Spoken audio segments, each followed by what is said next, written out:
Selon le directeur de l'Agence de l'énergie atomique, Raphaël Grossi, les dangers autour des centrales nucléaires ukrainiennes augmentent. La proximité des combats et des coupures d'électricité à la centrale principale de Zaporijjia sont particulièrement préoccupantes. Raphaël Grossi s'est exprimé lors d'une visite à Bure, dans l'est de la France. Il y a un tas de dangers qui se multiplient et qui sont là jusqu'à la fin du conflit, j'imagine.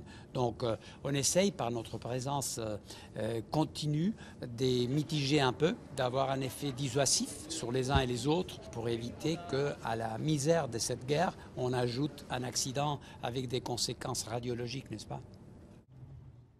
Pendant ce temps, l'emprise de l'hiver se resserre sur les soldats de la ligne de front près de Barmout et de Kupiansk. Kupiansk qui a été ravagé à 2 reprises au cours de la guerre et est aujourd'hui comme figé dans le temps. Installé à Barmout, le sergent Roman et son unité ont passé des mois dans un bunker.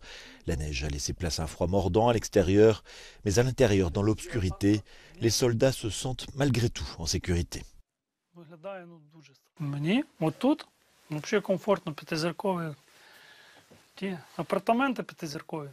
Côté russe, le ministère de la Défense a diffusé des images de ses forces aériennes tirant sur des cibles ukrainiennes. La Russie a intensifié ses attaques dans l'est de l'Ukraine et semble vouloir gagner du terrain avant la fin de l'année.